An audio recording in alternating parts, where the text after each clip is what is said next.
Presentamos a nuestro primer invitado en el día de hoy. Nos conectamos por la vía digital con el profesor Richard Tapia. Él es profesor del Miami-Dade College, profesor de Ciencias Políticas. Su presencia nos representa un gran privilegio, profesor, tomando en cuenta que hay que hacer una evaluación ante lo que ha sido un mes bastante turbulento para la opinión pública, bastante nutrido de análisis para la comunidad estadounidense y para el mundo entero durante la primera jornada prolongada de Donald J. Trump como presidente. ¿Cuáles son los principales puntos que se le pueden ponderar en este primer mes? Estas 4 semanas que han sido, pareciera, de mucha resistencia para tanto periodistas, políticos y activistas. Bienvenido, profesor, cuéntenos.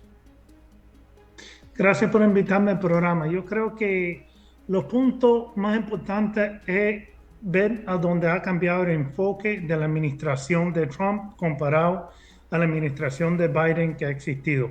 Estamos viendo un enfoque más fuerte en respecto a la inmigración, de los impuestos, el presupuesto de los Estados Unidos. Estamos viendo ciertos cortes al presupuesto que es la parte que está alarmando o está preocupando muchas instituciones adentro de la democracia americana.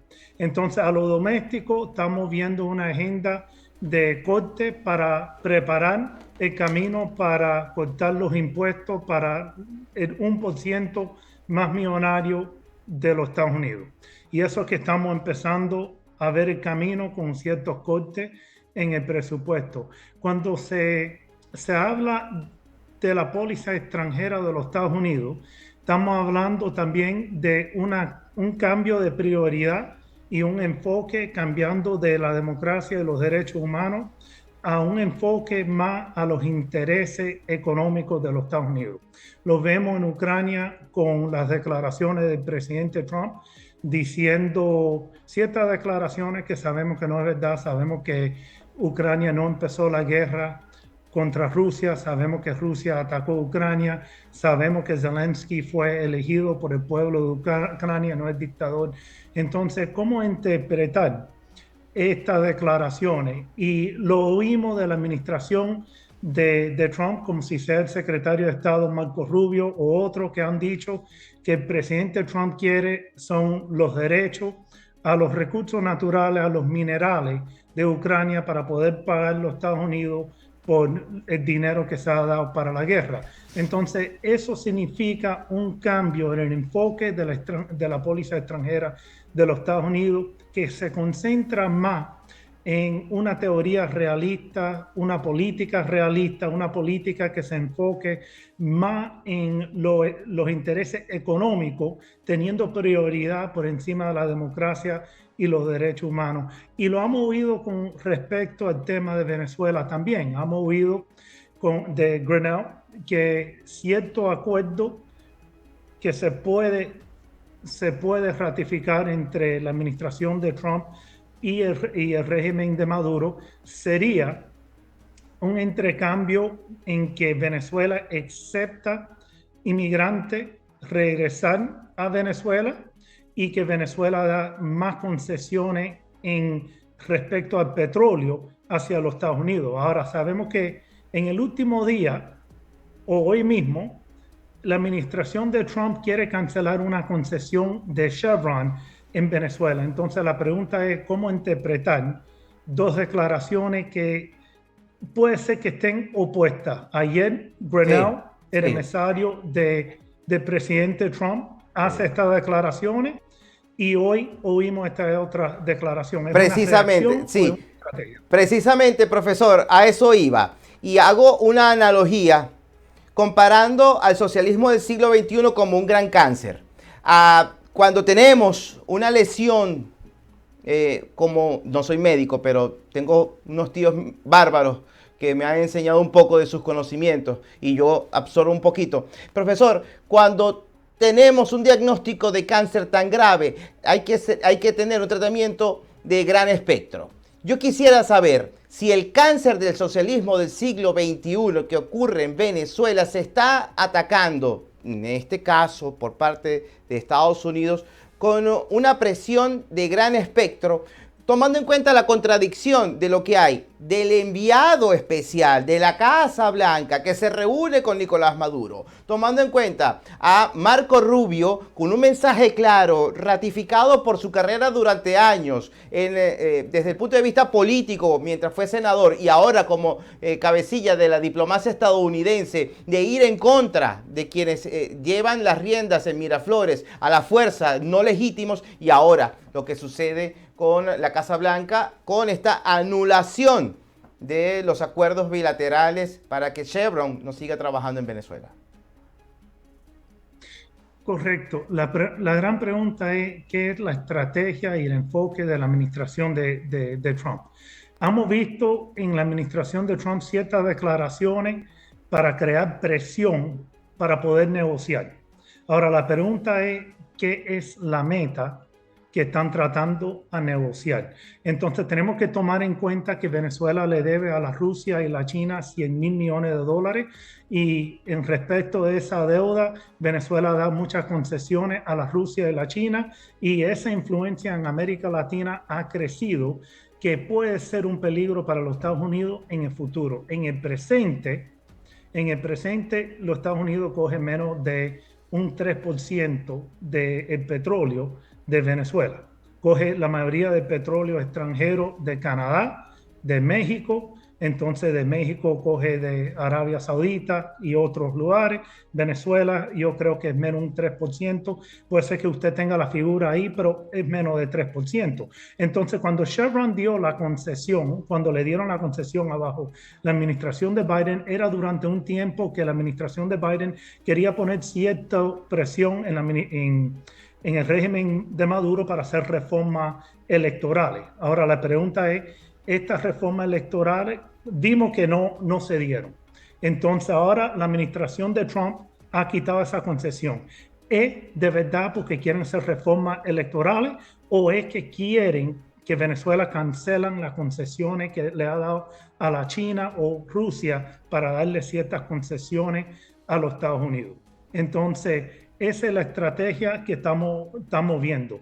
Ahora, en respecto a Marco Rubio, conozco a Marco Rubio por más de 25 años y usted tiene razón, yo lo considero un amigo.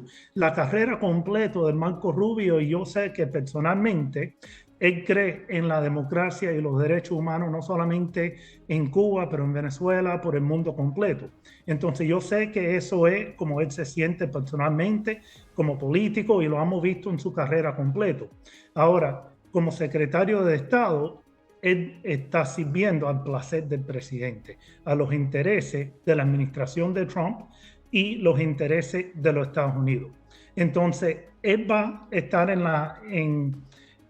la mesa, en el Cónsul de Seguridad Nacional, él va a estar en la Casa Blanca dando su opinión al presidente Trump, pero ya cuando el presidente hace una decisión y se decide qué va a ser la estrategia y qué va a ser la prioridad para los Estados Unidos, entonces el gabinete tiene que seguir el presidente, o si no, renunciar si es una estrategia o algo a un nivel que ya no puede aceptar.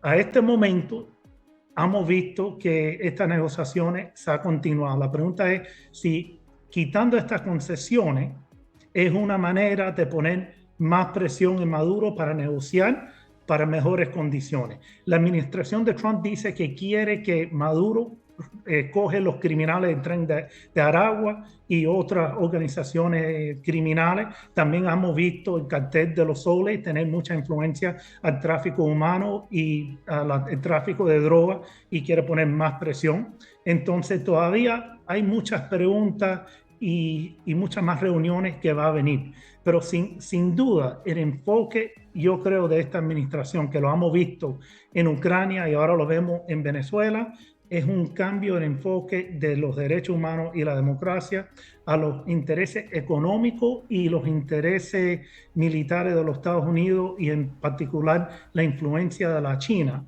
en los Estados Unidos, porque la competencia más fuerte de los Estados Unidos en el momento económicamente es la China. Entonces yo creo que un tema que está jugando en estas negociaciones es el nivel de concesiones que los Estados Unidos le está dando a la China.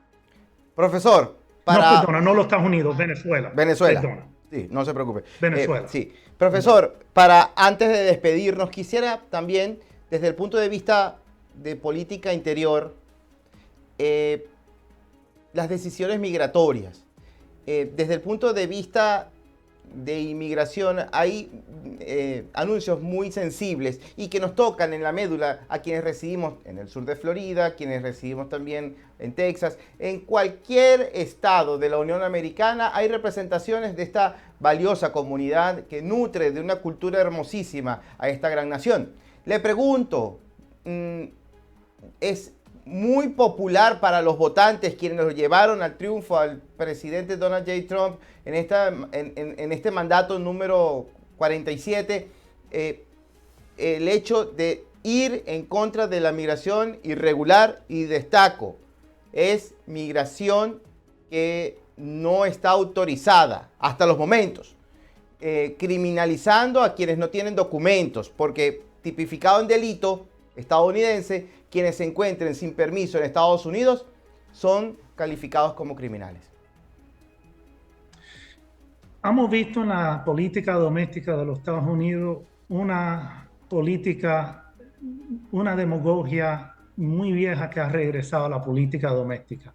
Y eso es culpar al inmigrante por los problemas que existen en la economía, que existe en el crimen, y sabemos que la evidencia no apoya esas declaraciones. Sabemos que inmigrantes no cometen crímenes como una población nacida y criada en los Estados Unidos.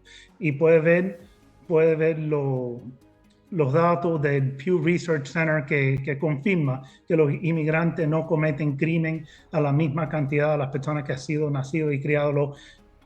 Son menos disponibles a cometer crímenes porque no quieren problemas, no quieren ser deportados, tienen más que perder. Entonces, por esas razones, inmigrantes no cometen crímenes como el resto de la población. Cuando estamos hablando de la economía, una acusación contra los inmigrantes que le están quitando los trabajos a las personas. Eso no es verdad. Los inmigrantes crecen la economía. Si deportamos los 12 millones a 14 millones de personas que no tienen documentos en los Estados Unidos, la economía de los Estados Unidos se va a disminuir por un 6 a un 7% del Producto Doméstico Grosso del país completo. Entonces, los inmigrantes ayudan a crecer la economía, pagan impuestos, son consumidores en la economía y ayuda a crecer la economía. Entonces, ¿qué es parte del problema? Que mucho en la base del Partido Republicano en particular, estamos hablando en las primarias, ven a los inmigrantes como una amenaza a la cultura, una amenaza a la economía, ha movido mucha de esta demagogia, muchos de estos argumentos. Entonces, hay muchos republicanos que tienen miedo de apoyar la inmigración como lo hizo Ronald Reagan, como lo hizo ambos presidentes Bush, padre y hijo, porque tienen miedo que van a perder una primaria en la primaria republicana, especialmente con las primarias cerradas en distritos que son completamente republicanos. En otras palabras, el demócrata no tiene chance en la elección general. Entonces, la elección se va a determinar completamente en la primaria republicana y va a ser solamente los votantes republicanos. Y este tema de inmigración, mucho maquiavelismo, mucha demagogia se ha usado con ese tema. Entonces, los políticos tienen miedo de ir en contra de la base para no perder sus elecciones.